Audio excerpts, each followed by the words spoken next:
সীমান্ত হত্যা বন্ধে ভারতীয় সীমান্তরক্ষী বাহিনী বিএসএফ নানা প্রতিশ্রুতি দিলেও বাস্তবে তার উল্টো চিত্র। এবার তাদের গুলিতে প্রাণ গেল বাংলাদেশি এক যুবক মোহাম্মদ আলামিনের।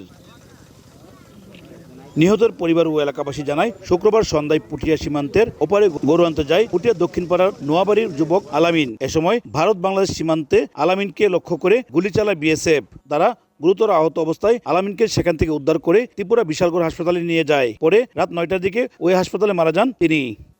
এদিকে আলামিনের মৃত্যুর খবরে দিশেহারা হয়ে পড়েন পরিবারের সদস্যরা। স্ত্রী এবং বৃদ্ধ মা বাবা বারবার কান্নায় মূর্ছা যাচ্ছেন। তারা হত্যাকাণ্ডের বিচার দাবি করেন। গরু ছুটে গেছি, ইন্ডিয়া গেছি ছুটিয়া যাই কেন পরে এখান থেকে আনতে যাওয়া নেওয়ার পরে ইন্ডিয়া বিয়েছে আমার ভূতরে গুলি দিয়া হত্যাকারী করছে। আমার ছেলে কি করছে আমি বিচার চাই। আমার ছেলে আমি লাভ চাই।